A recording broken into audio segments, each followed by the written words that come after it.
हो गया थे बच्चों, गुड मॉर्निंग। पिछले क्लासेस तक हमने उन आंशिक भिन्नों के बारे में अध्ययन किया था जिसके हर में एक घातीय गुणनखंड की पुनरावृत्ति न हुई हो। अब यहाँ पर हम चर्चा करेंगे उन गुणनखंडों का या उन संयुक्त भिन्नों का आंशिक भिन्न ज्ञात करना जब हर में एक घातीय गुणनखंड की पुनरावृत्ति हुई हो।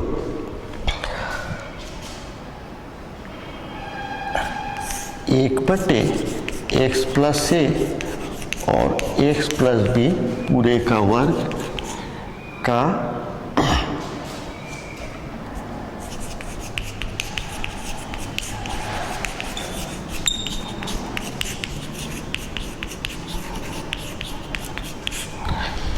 इस तरीके से यदि हमारा कोई संयुक्त भिन्न दिया गया हो, एक बटे एक्स धन ए एक्स धन बी पूरे का वर्ग। यहाँ पर आप देख रहे हो कि एक्स धन बी का वर्ग है तो इसकी पुनरावृत्ति हुई है। तो इस तरीके से यहाँ पर भी हमारे दो तरीके के प्रश्न आते हैं, या तो वो एक बटे होगा या पी एक्स प्लस क्यू के बटे होगा। तो दोनों का सिस्टम जो है वो सेम होता है। हम ले लेते हैं कि एक बटे एक्स धन ए एक्स धन बी का आंशिक भिन्न ज्ञात करना। इसको हल करने के लिए एक बटे एक्स धन ए एक्स धन बी पूरे का वर्ग बराबर ए बटे एक्स धन ए प्लस बी बटे एक्स धन बी प्लस सी बटे एक्स धन बी पूरे का वर्ग मान लो कर लिया और इसको डाल दिया हम नंबर 1। ये नंबर 1 डालने के बाद एक बटे एक्स धन ए एक्स धन बी पूरे का वर्ग बराबर ए एक्स धन बी पूरे का वर्ग धन बी एक्स धन ए एक्स धन बी धन सी एक्स धन ए पूरा का बटे एक्स धन ए और एक्स धन बी पूरे का वर्ग। सेम पहले जैसा किए थे वैसा ही प्रोसीजर है, कुछ अलग नहीं है। अब यहाँ पर देखो नीचे दोनों के हर समान है, दोनों कैंसिल हो जाएंगे। क्या बच जाएगा? एक बराबर ए। इसको मैं थोड़ा सा विस्तार भी कर लेता हूँ, या अभी हम इसको विस्तार नहीं करते। चलिए एक्स धन बी पूरे का वर्ग प्लस बी एक्स धन ए एक्स धन बी धन सी एक्स धन ए, इसको ले लिए हम समीकरण नंबर 2। जब हम इसको समीकरण नंबर 2 ले लिए तो पहले जैसी स्थिति में भी ये सर्वसमीका है और x के सभी मानों के लिए सत्य है। समीकरण 2 एक सर्व समीका है तथा x के सभी मानों के लिए सत्य है। अतः x धन a बराबर 0 या x बराबर ऋण a लेने पर। अब देखिए x बराबर हम ऋण a लेते हैं तो हमको क्या मिलता है? ये b वाला ऋण a लेंगे तो 0 आ जाएगा, और यहाँ पर ऋण लेंगे c में ऋण a लिखेंगे तो ये भी 0 हो जाएगा। इसको हम ले लेते हैं, लेने पर यहाँ पर लिख लेते हैं समीकरण 2 में मान रखने पर। समीकरण 2 में हम मान रखे तो ये हो जाएगा 1 बराबर a ऋण a धन b पूरे का वर्ग प्लस बी, मैं इसको चलिए ऐसे ही लिख देते हैं, ऋण ए धन ए, ऋण ए धन बी प्लस सी, ऋण ए धन ए। x का मान ऋण ए रख दिए। जब x का मान ऋण ए रख देंगे तो ये देखिए ये 0 हो जाएगा, तो b का 0 हो जाएगा इनटू में, इधर ये 0 हो जाएगा c के साथ, तो ये 0 हो जाएगा। हमारे पास क्या बच जाएगा, 1 बराबर a, इसको हम लिख सकते हैं b ऋण a पूरे का वर्ग, और b हिस्सा भी 0 है। चलिए यहाँ पर हम इसको 0 लिख दिए, इसको ऐसा लिखते हैं तो आपको और ज़्यादा क्लियर हो जाएगा, b0 प्लस c0। इससे ये स्पष्ट हो जाता है कि इन दोनों का मान हम जैसे अभी नहीं निकलेगा, और अतः a बराबर कितना हो जाएगा, 1 बटे b ऋण a पूरे का वर्ग। ये हो गया हमारा समीकरण नंबर 3। दूसरी स्थिति में देखिए, यदि हम b का मान x के जगह ऋण b रखते हैं, तो x के जगह ऋण b रखेंगे तो ये a के साथ वाला 0 हो जाएगा और ये b के साथ वाला 0 हो जाएगा। तो पुनः हम लिख लेते हैं, पुनः x धन b बराबर 0 या x बराबर ऋण b समीकरण 2 में रखने पर, जब समीकरण 2 में हम इसको रखें तो 1 बराबर a ऋण b धन b पूरे का वर्ग धन b ऋण b धन a और ऋण b धन b और धन c ऋण b धन a।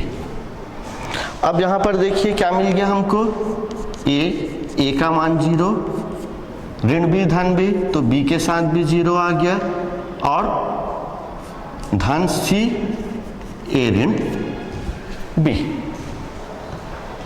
यहां पर देखिए c में x ऋण a है, x का मान ऋण b रखे तो ऋण b धन a, तो हम इसको लिख सकते हैं a ऋण b।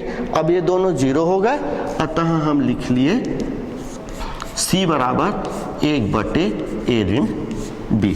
ये समीकरण नंबर 4 आ गया। ठीक है, अब देखिए हमारे पास यहां पर 2 ही चर राशियां थी, a और b। हम दोनों बार उसको रखे, एक बार ऋण a रखे और एक बार ऋण b रखे।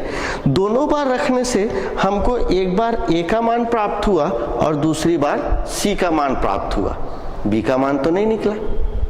और b का मान भी, इसको तो हम 3 स्थितियों में बांटे हैं, b का मान भी निकालना है, तो यहीं से वो थोड़ा सा सिस्टम अब अलग हो जाता है।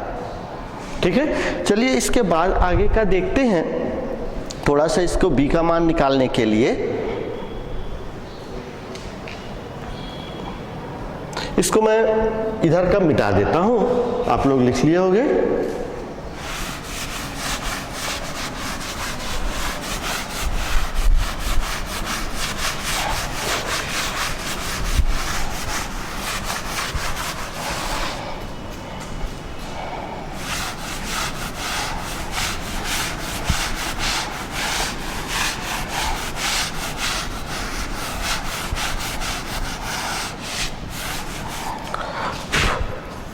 पुनः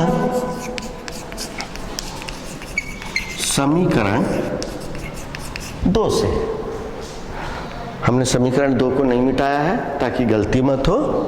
ये हो गया 1 बराबर a x धन b पूरे का वर्ग धन b x धन a x धन b धन c x धन a। ये हमारा समीकरण 2 है। अब इसको 20 का मिटा देते हैं, इसका विस्तार कर देते हैं। इसको हम क्या लिख सकते हैं, एक्स स्क्वायर धन बी स्क्वायर प्लस 2bx। इसको हम क्या लिख सकते हैं, b, इन दोनों का गुणा कर दिए तो X square plus B X plus A X plus A B, A और बी। ये गुणा हो गया, और इधर cx प्लस ca गुणा कर लिए। अब गुणा करने के बाद में एक बार और इसको लिख लेते हैं अलग अलग करके, इस तरीके से। एक बराबर एक्स स्क्वायर, एक्स और अचर राशि के गुणांकों को अलग अलग कर लेते हैं। तो ये किस तरीके से हो जाएगा, देखिए यहाँ पर a और b ये हो गया एक्स स्क्वायर, इसका आप गुणा करोगे तो a एक्स स्क्वायर आएगा, यहाँ गुणा करोगे तो b एक्स स्क्वायर आएगा, और एक्स स्क्वायर वाले पद नहीं है तो उस एक्स स्क्वायर को कॉमन निकाल लिए तो a प्लस बी आ गया। ठीक है, क्लियर हुआ? चलिए एक बार और देखिए, यहां पर हम इसका विस्तार कर लिए। एक इसका a plus b whole square का जो सूत्र होता है, तो ये x square plus b square plus 2bx 2ab होता है कि नहीं। ठीक उसी तरीके से अब इन दोनों का गुणा कर लिए तो x और x एक्स स्क्वायर, x और b bx, a और x ax, a और b ab, फिर c से गुणा कर दिए cx और ca। क्लियर हो गया ये वाला लाइन। अब हमको एक्स स्क्वायर का गुणांक को एक्स का गुणांक को अलग अलग करना है। तो यहां पर देखिए a का गुणा अब इससे होगा a एक्स स्क्वायर आएगा, b का गुणा इससे होगा तो b एक्स स्क्वायर आएगा, और तो एक्स स्क्वायर वाले पद है नहीं, तो वहां से हम एक्स स्क्वायर को बाहर निकाल लिए। तो एक्स स्क्वायर को बाहर निकाले तो यहां से क्या बच गया a, और इधर से क्या बच गया b। ठीक उसी तरीके से अब हम ये 2bx है, हम इसको गुणा कर देते हैं तो क्या आ जाएगा, ये 2ab प्लस b से इसका गुणा कर दिए तो हो जाएगा bb ba प्लस c। अब देखो ये वाला लाइन, ये लाइन क्लियर हुआ। यहां से देखिए अब हमको x के गुणांक को अलग करना है, ये x के गुणांक है, तो x के गुणांक में क्या आ गया 2ab।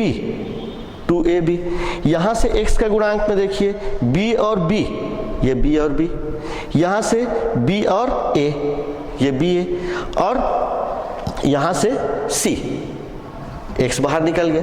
और लास्ट में हम उसको लिखते हैं जिसमें x नहीं है, तो x नहीं है वाले में क्या आ जाएगा, देखिए ab स्क्वायर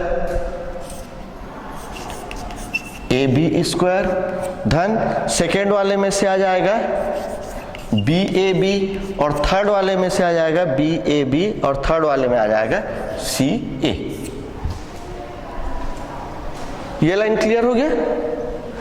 अब गुणांकों को अलग अलग करने के बाद में दोनों पक्षों में देखिए हम यहां पर a का मान निकाल लिए हैं और c का मान निकाल लिए हैं, दो मान निकाल लिए हैं। हमको मान किसका निकालना है, b का मान निकालना है। अब b का मान निकालना है, यही हमको सबसे छोटा वाला दिख रहा है, तो हम लिखते हैं दोनों पक्षों में एक्स स्क्वायर के गुणांकों की तुलना करने पर, दोनों पक्षों में मतलब लेफ्ट हैंड साइड और right hand side.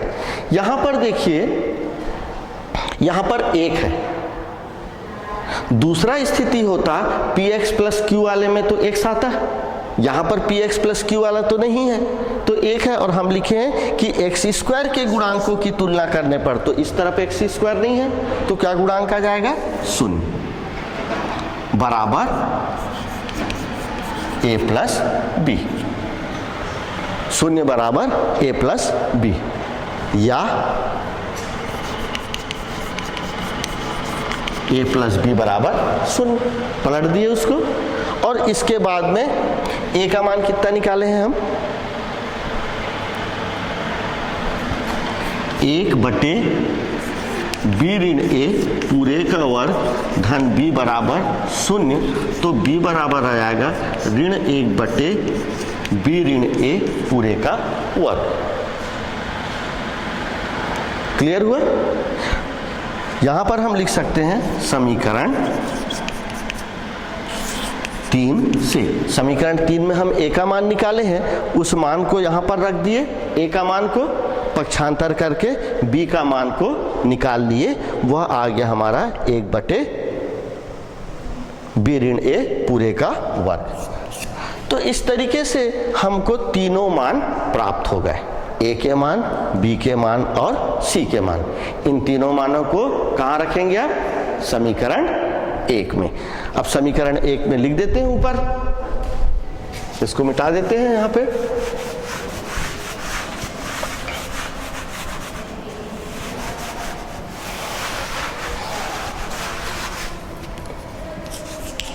a b c का मान समीकरण 1 में रखने पर 1/x धन a x धन b पूरे का वर्ग बराबर a/x धन a प्लस b/x धन b प्लस c/x धन b पूरे का वर्ग। यही हमारा समीकरण 1 था। और इस समीकरण 1 को लिखने के बाद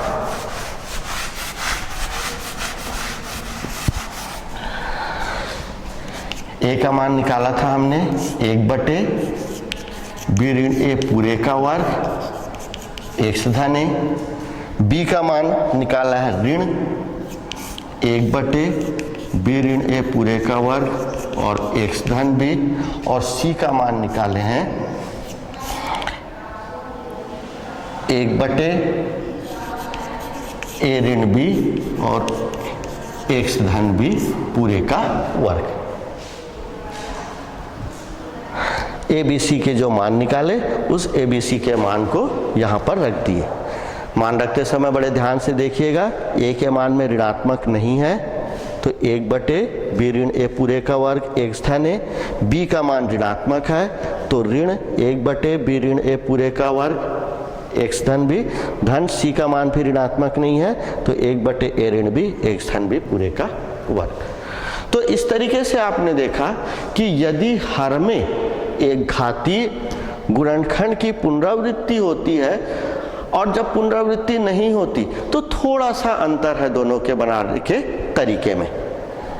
थोड़ा सा अंतर क्या है कि हम जब पुनरावृत्ति होती है उस वाले में c/, जो दिया हुआ रहता है x धन b का होल स्क्वायर या x धन c का होल स्क्वायर, इस तरीके से ले लेते हैं। ठीक इसी तरीके से इसके दूसरे पार्ट भी बनते हैं।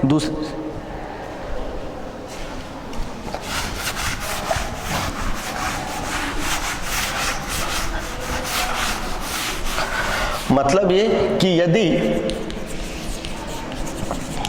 इसी प्रकार यदि px प्लस q बटे x plus a x plus b पूरे का वर्ग a हो तो a/x plus a plus b/x plus b और प्लस c/x प्लस b पूरे का होल स्क्वायर। सेम इसी तरीके से विस्तार करके इसको भी हम हल करेंगे। तो दूसरे वाले बताने की इतनी आवश्यकता नहीं है। चलिए इसको लिखिए आप लोग और इसके बाद में फिर इससे संबंधित प्रश्नों को हल करते हैं। ठीक है,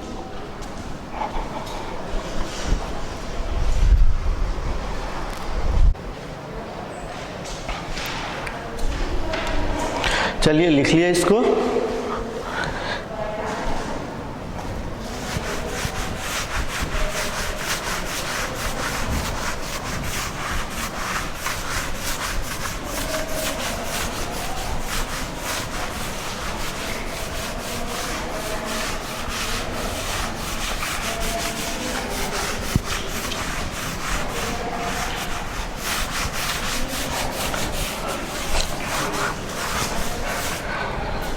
इनके प्रश्नों में एक अलग टाइप का एक सवाल और आता है, हम यहाँ पर लिख लेते हैं विषम भिन्न। 10वीं कक्षा में आपने विषम भिन्न के बारे में पढ़ा है। और विषम भिन्न हम किसको बोलते हैं? जब अंश की घात कम और हर की घात ज़्यादा। हम शॉर्टकट में लिख दिए हैं इसको, आप इतने में से आपको समझ में आ जाएगा कि किसी भी भिन्नों में जब अंश की घात कम होती है और हर की घात ज़्यादा होती है तो हम उसको कहते हैं विषम भिन्न। और यदि कोई संयुक्त भिन्न इस तरीके का हो, विषम भिन्न ज़्यादा हो और उसकी घात बहुत ज़्यादा हो, तो उस परिस्थिति में उसको हल करने में थोड़ी सी दिक्कत जाती है। तब हम क्या करते हैं कि उसका चर को बदल देते हैं। कहने का आशय, यदि हर में x ऋण 1 ऋण x पूरे का घात 4 दिया हो, अब 4 दिया है मतलब तो पुनरावृत्ति हो रही है ना, और हम इसको यदि बनाएंगे तो किस तरीके से बनाएंगे, a बटे 1 ऋण x फिर b बटे 1 ऋण x का वर्ग प्लस c बटे 1 ऋण x का घात 3 प्लस d बटे 1 ऋण x का घात 4। तो इस तरीके से ये थोड़ा सा कई बार जब हम क्रॉस मल्टीप्लिकेशन करेंगे इसका तो लंबा हो जाएगा, कठिन हो जाएगा, समझ रहे हो। तो इस कारण इस तरीके की स्थिति में हम क्या करते हैं, इसके चर को परिवर्तित कर देते हैं। कहने का आशय, हम मान लेते हैं कि माना कि 1 ऋण x बराबर y, तो x बराबर 1 ऋण y, ये ऋण x इधर चला गया, x आ गया, y इधर आ गया, तो 1 ऋण y। तो जहां जहां 1 ऋण x है वहां वहां क्या लिख देंगे, y लिख देंगे। ऊपर में जहां जहां x होगा वहां वहां क्या लिख देंगे, 1 ऋण y लिख देंगे। तो जब आप इसको परिवर्तित करोगे तो आप देखो a बटे y धन b बटे y का वर्ग धन c बटे y का घात 3 और d बटे y का घात 4। मेरे ख्याल से जब आप इसको देख रहे होगे तो आपको लग ही रहा होगा कि इससे तो हम जल्दी बना लेंगे, ठीक है ना, क्योंकि सिंगल सिंगल है, गुणा भी करेंगे तो ज़्यादा तकलीफ नहीं होगा। तो जब विषम भिन्न के रूप में हो तो हम इस तरीके से उसके चर को परिवर्तित करके प्रश्नों को हल करते हैं। चलिए इसका एक उदाहरण देख लेते हैं, हम सवाल देख लेते हैं, तो इससे आपको और क्लियर हो जाएगा कि उन सवालों को हम किस तरीके से हल करते हैं।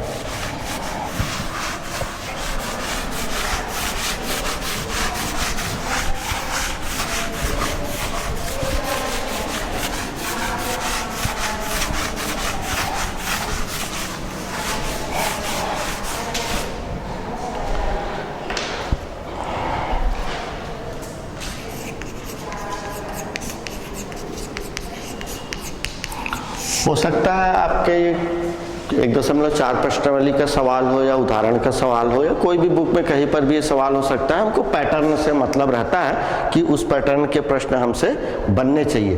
प्रश्न हम लेते हैं,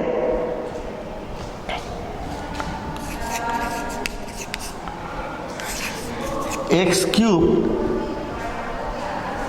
धन x ऋण 1 बटे 1 ऋण x की घात 4 का को आंशिक भिन्न में व्यक्त कीजिए।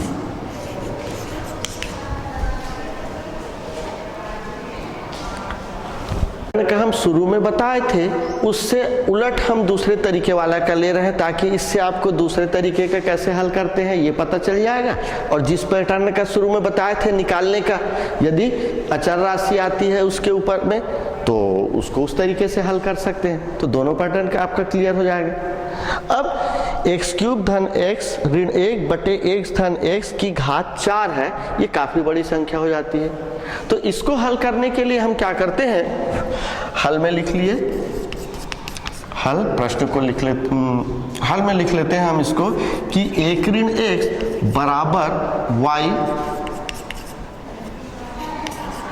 लेने पर x इक्वल टू 1 ऋण y। x को इधर कर दिए तो x इक्वल टू 1 ऋण y। अतः x क्यूब धन x ऋण 1 बटे 1 ऋण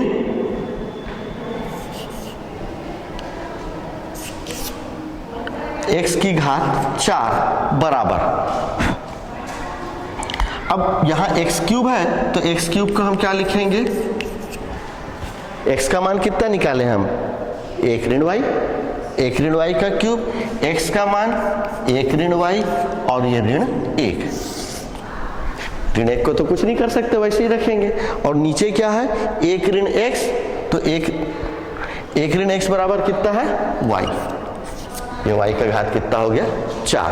अब इसका आप विस्तार कर दीजिए सूत्र से, a प्लस बी पूरे का घात 3, यहां पर हम लिख देते हैं, यहां पर कहीं लिख देते हैं a माइनस बी पूरे का घात 3 बराबर कितना होता है, a का घात 3 धन 3 a स्क्वायर b धन 3 a b स्क्वायर, ये धन फिर ऋण धन फिर ऋण b का घात 3, ये सूत्र होता है। a ऋण b पूरे का घात 3 बराबर a का घात 3 ऋण 3 a स्क्वायर b धन 3 a b स्क्वायर ऋण b का घात 3, अल्टरनेट आता है क्यूब वाले में। ठीक उसी तरीके से अब हम वहां पर मान को रख देते हैं,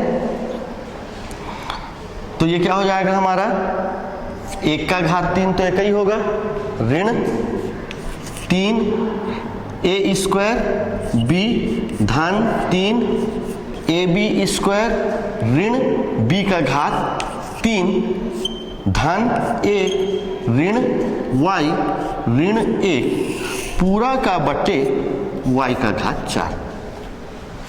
ये चीज क्लियर हुआ। इसका विस्तार हमने 1 को नहीं लिखा है क्योंकि 1 का मान उतना ही आएगा, 1 ऋण 3y धन 3y स्क्वायर ऋण y का क्यूब, फिर ये 1 ऋण y धन 1 ऋण y और लास्ट का ऋण 1। यहां पर देखिए ये धन 1 और ऋण 1 आपस में कैंसिल हो जाएंगे, हमारे पास क्या बच गया, 1 ऋण 3y और ऋण y, ऋण 4y धन 3y स्क्वायर और ऋण y क्यूब बटे y का घात 4। क्लियर है ये लाइन। इसके बाद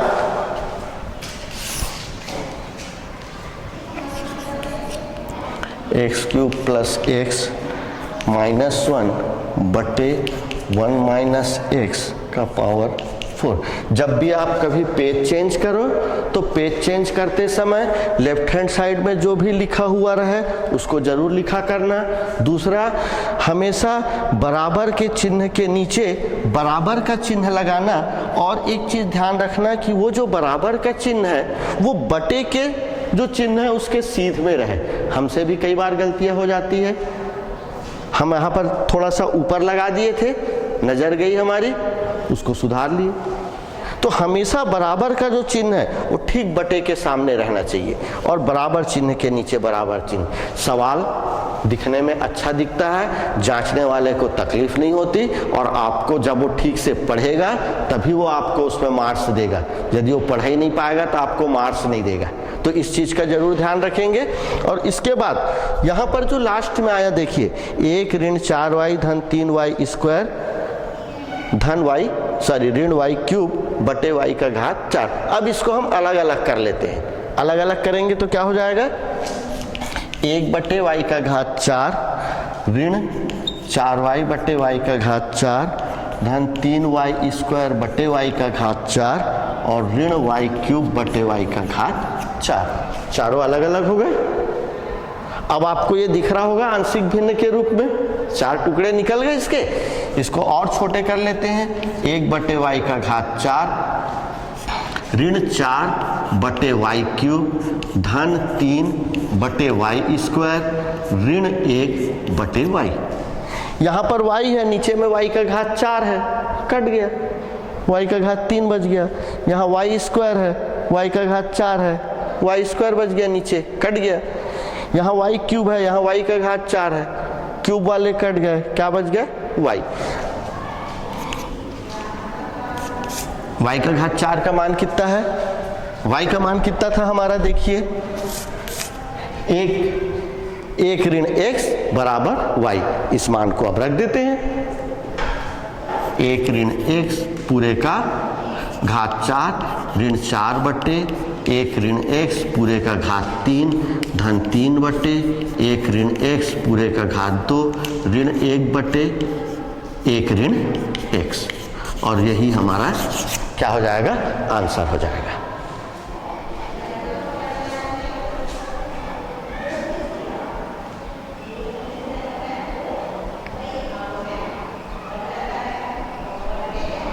एक बार और देख लेते हैं इसी सवाल को। एक्स क्यूब धन एक्स ऋण 1 बटे 1 ऋण x पूरे का घात 4।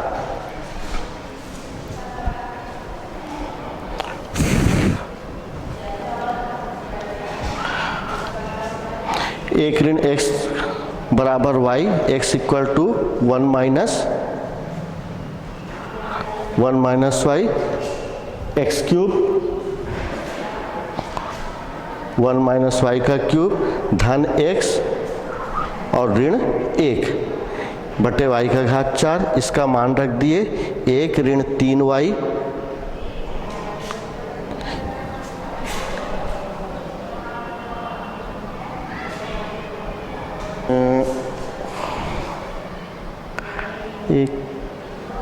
एक ऋण x है ना, ठीक है। 3y धन 3y का स्क्वायर ऋण y का क्यूब, यहाँ से ऋण 1 आ गया, ठीक है। ये धन 1 ऋण y और ये ऋण 1 बटे y का घात 4 धन 1 ऋण 1 कट गए। ये 1 ऋण 3y और ये ऋण y 4y धन 3y का वर्ग और ऋण y का क्यूब बटे y का घात 4 1 बटे y का घात 4 ऋण 4y बटे y का घात 4 धन 3y स्क्वायर बटे y का घात 4 और ऋण y क्यूब बटे y का घात 4। अलग अलग कर दिए तो ये ऋण चिन्ह, ये धन चिन्ह, फिर यहाँ का ऋण चिन्ह, इस y से कट गया तो y क्यूब बचा, ये y स्क्वायर से y का घात 4 कट गया तो y स्क्वायर बचा और ये y क्यूब का y बच गया। और y की जगह हम 1 ऋण x की घात 4 का मान को, पूरे y के मान को रख दिए तो हमारा आंसर प्राप्त हो गया। ठीक है, चलिए इसको लिखिए। इसके बाद एक सवाल हम बताते हैं विषम भिन्न के, जिसमें भाग देने पड़ते हैं। आपके प्रश्नावली 1.1, 1.2, 1.3 और 1.4 ये सभी में 2-4 क्वेश्चन भाग देने वाले हैं और हम पिछले क्लासों में आपको भाग देने वाले प्रश्न नहीं बता पाए हैं, तो उसका भी एक उदाहरण देख लेते हैं। चलिए, ये हो गया।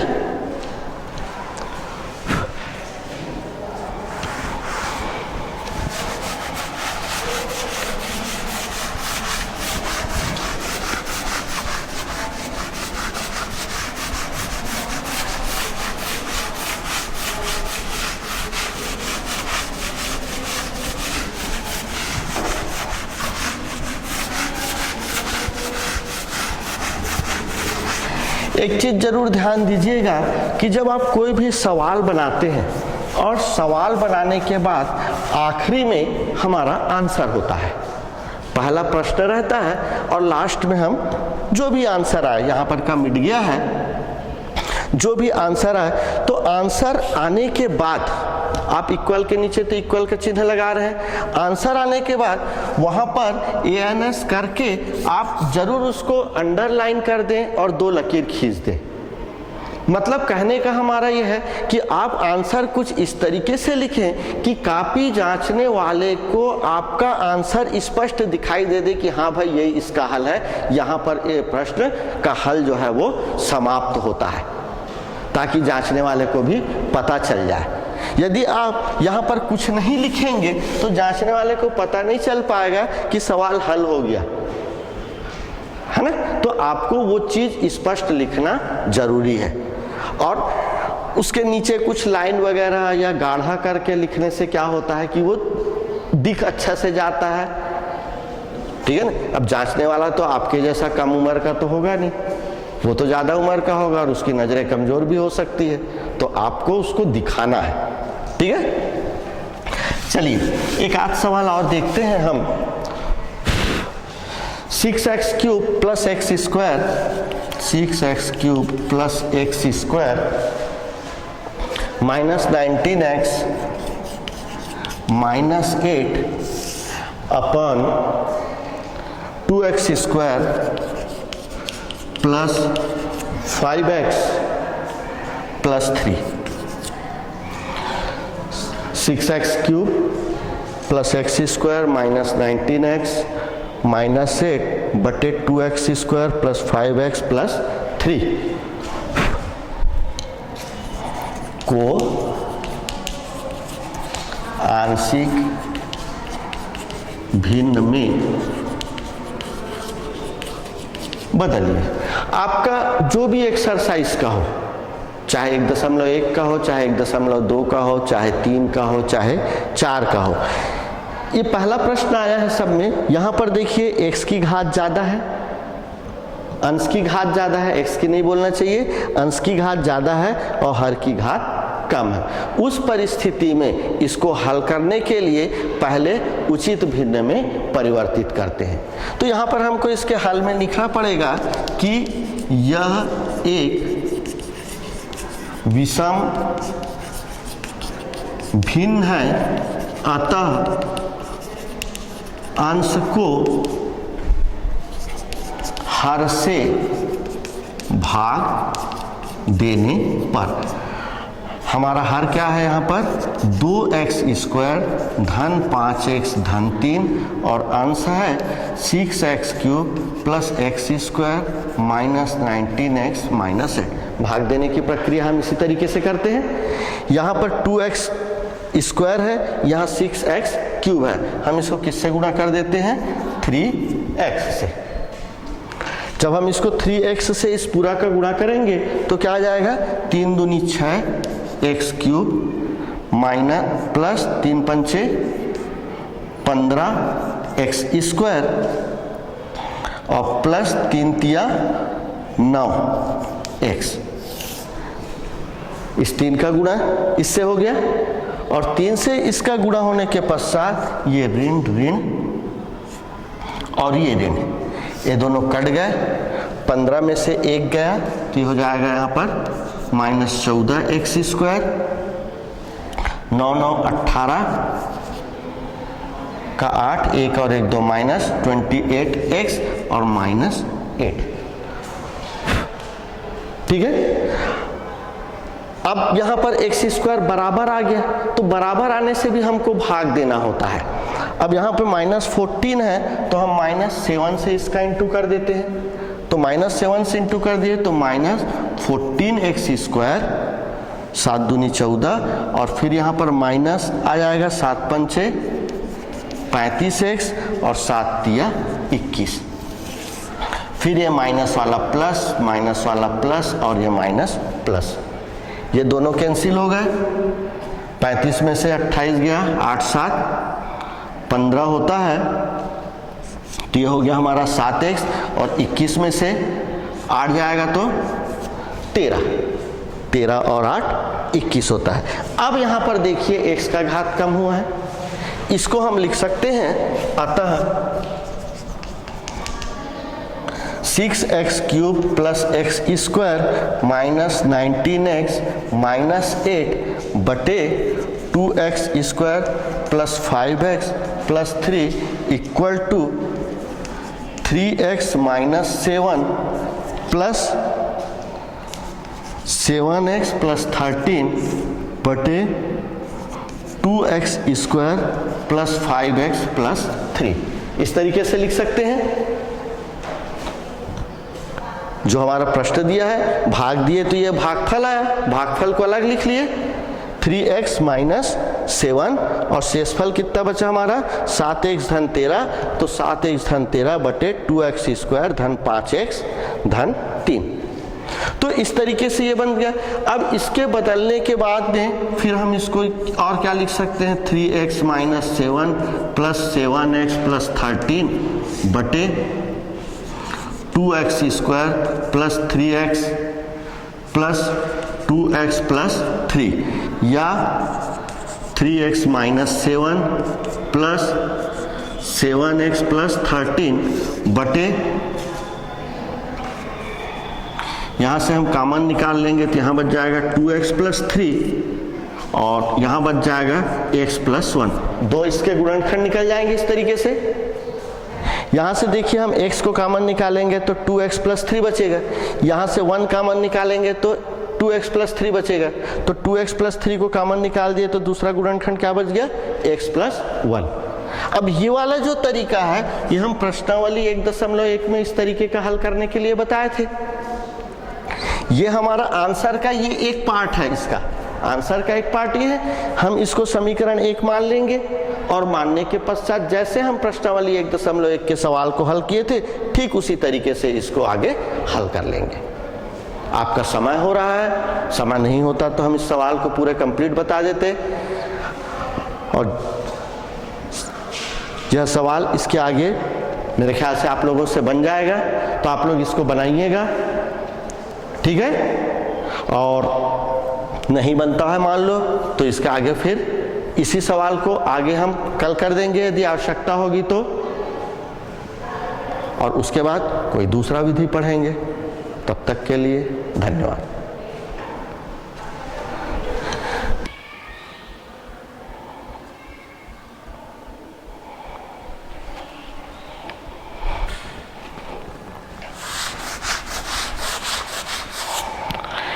इस आंशिक भिन्न में हमने जो सबसे शुरुआत में ये कहा था कि विषम भिन्न, तो वहाँ पर हमारा वह विषम भिन्न नहीं है बल्कि वह उचित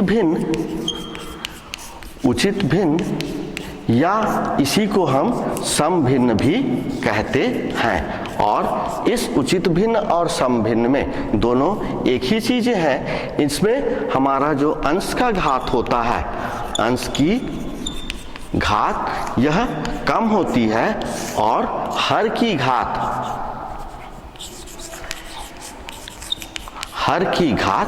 अधिक,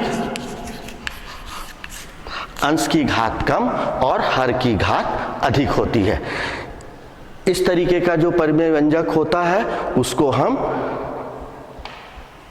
उचित भिन्न या सम भिन्न भी कहते हैं। और इसके आधार पर हमारे वो प्रश्न है उसको हम हल कर सकते हैं।